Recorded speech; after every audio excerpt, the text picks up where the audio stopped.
Hey, all right, so we have our tapered deck using expanded polystyrene foam, thin setting and uncoupling membrane on top of that, and then sealing each seam with a waterproof fabric. Let me show you a couple things. Hey everyone. So I'm up here on the tapered deck. We're using expanded polystyrene foam. We've already talked about that. To create a slope on our deck. It was framed flat, so we bought some EPS, or expanded polystyrene foam. Universal Foam Products is who we went through. The factory that they use is local. It's like 40 minutes away from our house, so we picked it up on our own. Hey everyone, just wanted to show you something real quick. If you look behind me here, this is what people normally use polystyrene foam for, roofing projects. Most of the time it's flat, a lot of times it's flat roof, sometimes it's tapered to drains, and then they laminate over the top of that. They put roofing felt, things like that, glue it down, make sure it's waterproof. It also has insulating value, so constructions use it for insulation and for flat roof projects that taper to little drain scuppers there. So that's a normal use of polystyrene foam. Obviously I'm doing something different, just wanted to show you a little bit. And then I've already been talking about using an uncoupling membrane on top of the EPS, the foam, and it creates a tapered deck, a tapered, flat, nice, even surface to work with for our tile. So that's what we're doing. And then I've talked about how to waterproof it. You have those strips in between each sheet of your uncoupling membrane. Alright, so they come in a little roll like this, about 5 inches wide. You unroll it, cut what you need, and then you're going to put it in the seams here. This is my Tyvek paper that's behind my hardy board siding, and so you want your Tyvek paper behind that, but then I want this waterproof, and I want no chance of water ever getting under my tile, back behind my tile, to the wood, or to your substrate, your wood deck, or anytime you're waterproofing. You don't want water, to get behind there ever. Ever, or bad things happen.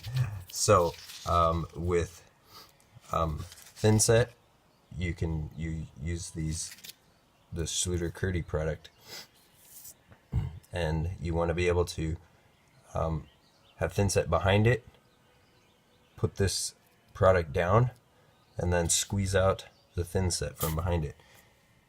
Kind of like drywall mud if you're taping drywall joints. It's sort of the same theory, but you don't need any thin set on this side of your product. You know, when you thin set your tile down, there will be thin set on this side. You don't need it. It's not like wallboard in that fashion. So, and what I'm going to do in the corners, you know, the corner of my house, over there, I already put one in the corner, and then on the outside corner, I'll show you that real quick. I'm going to use this same stuff, the Curdy band. And on the outside corner, again, you don't want water getting in there ever. So you cut a slit in the bottom, and this will sit just like that in the corner. I don't know if you can see that very well. But so you want your thin set behind there, you know, good amount of thin set. This is going to go up the wall and over top of your uncoupling membrane, and then this will bend. Do the same thing over there. And then when I come with my other strips, you know, along my wall, it's going to continue out over this. You're going to get every joint, every single joint that you have. You're going to put your Curdy over top of your uncoupling membrane. Alright, as you can see, we have the seams sealed. So this is completely waterproof up here right now. The corners are sealed where the house meets the deck. Then on this edge over here, my outside edge, all I did was use drip edge, and I drilled holes in it, and then I adhered it to the substrate with thin set, and then the waterproof mat goes over top of that edge, so you can't see any holes, right? They're all covered with the mat. So it's a tapered deck now, and any water that may get under the tile will be stopped by the waterproof fabric adhered with thinset. Then something else you want to be aware of in showers or outside situations, you want to make sure that you get a porcelain tile that is impermeable. If you want a waterproof surface, you don't want to use something that's permeable that water can get through, or natural stone or something.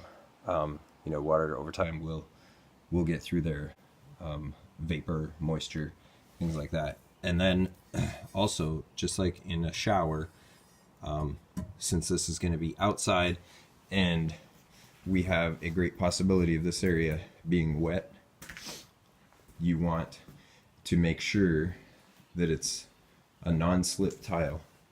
I've seen a lot of people use even the wrong kind of tile indoors, and it can cause a slippery surface if it gets wet just a little bit. So it wants to be a non-slip tile, and what you want to look for when you're purchasing your tile is a dynamic coefficient of friction. I think I said that right. Yeah, I said it right. Dynamic coefficient of friction of at least 0.42. And all that has to do with is the slip resistant. You don't want, people falling when it's wet on tile. That would hurt. So you want to avoid that. And then also you want a greater number of braking force. People are going to be walking up here, patio furniture, things like that. You just don't want your tile cracking or breaking over time. So it's ready for tile.